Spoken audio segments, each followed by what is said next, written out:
Hi, Dr. George Yancey. Let's share some paradigms.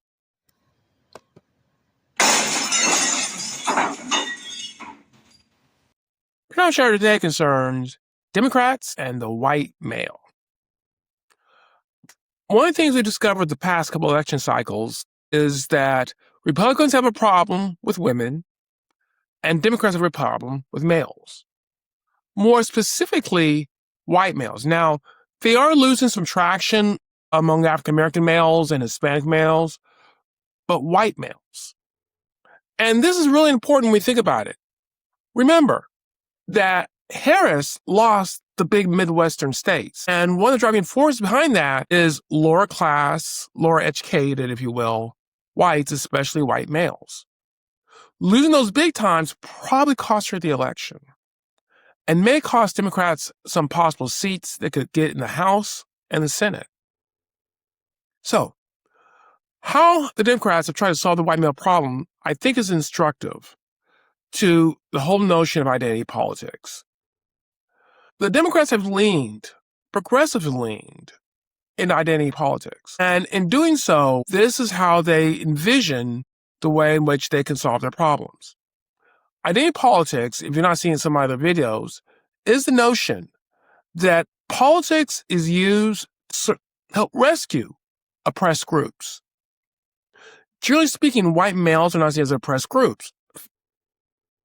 Although you can talk about lower educated white males as feeling some oppression from their lower economic and educational status. So, how have Democrats tried to solve this problem then? They've tried to solve it the way they've solved other problems: representation. Who was the vice president candidate when Harris ran? Yes, the vice president candidate was Tim Walz. Tim Walz, a white male who it was thought that he could reach out. In fact, he himself expressed the idea that he was a permission structure for white males to vote for him. The likely candidate for Maine Senate is going to be George Jackson. Right after Plattner had been drummed out of the race, Troy Jackson, another white male. After many years, Democrats pushing for representation of women, people of color, and I'm not saying they're not doing that at all, but now they're saying, why not get white males in our running for office so that we can get them to vote for us? I want to discuss why this may not work out the way they want to, but before I do, if you enjoy this sort of conversation, please consider subscribing. Please consider subscribing to this channel, liking this video. Please consider commenting. Let's get a conversation going. Let others know about it. I don't think this is going to work out the way Democrats hoped it works out, because essentially the dynamics of the race are not changing. What's happened is over the course of the past few decades, we've seen a switch from the Republicans as the party elite to the Democrats as the party elite. The reason why white males, and for that matter, white females, especially those who are married and lower educated, are not voting for Democrats really has very little to do with race. And I say this as a race scholar who's very aware of how race still impacts our society. But I also talk to enough people to know that most of them are not thinking, oh, look, there's a white guy up there. I'm a white guy. I should vote for him. I wonder if that still is true for people of color and women at the first black president. So now, is it really that special for an African American to vote for another African American? I'm not ready to go there yet, but I don't sense it among whites. The problem is the issues.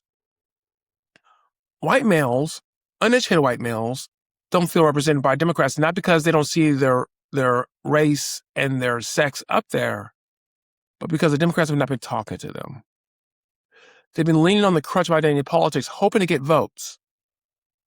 The white males that they have running Walz did not tend to inspire other white males to support him. He did not come across as if he understood them. He talked about being a permission structure, but I don't think the white males he was trying to talk to really wanted to support him. He did not reach out to them. Him being a white male had nothing to do with that. We can go back and see some of the comments he made and some of the approaches he had, but I don't want to do that. You can do that. You can see that he does not speak for the white male they're trying to reach. He speaks for a progressive white male who's on board with the issues that Democrats care about. That person is not going to reach these white males. I expect that the Democrats are going to have a good year this year electorally. Midterms are probably going to be very good for them. This does not mean that they'll be successful in 28. Many think that it will be, but I've seen good midterms turn right around and the president's party wins again. So they may not need the white males this year. They may need them in 28. I would love for the Democrats to reach white males by talking to them, listening to them, see where the concerns come from, learning to compromise, learning not to engage in this no compromise, we got to take no prisoners approach, which I hear them saying they want to do. But how can we listen to their concerns and address them? As I've said in another video, President Trump is the wrong answer to real needs. I think the Republicans have gone wrong using Trump as the answer. But the needs, and the needs of many white males, are legitimate. If we had a politics on both sides, Republicans and Democrats, listening to people in need and trying to address their issues, rather than gathering around, which happens on both sides, a few groups we say are oppressed, and fighting for them and neglecting others. We have a better politics in our society, and I think we would have a better society as well. Well, thanks for coming on by, and please come back. We can share some more paradigms.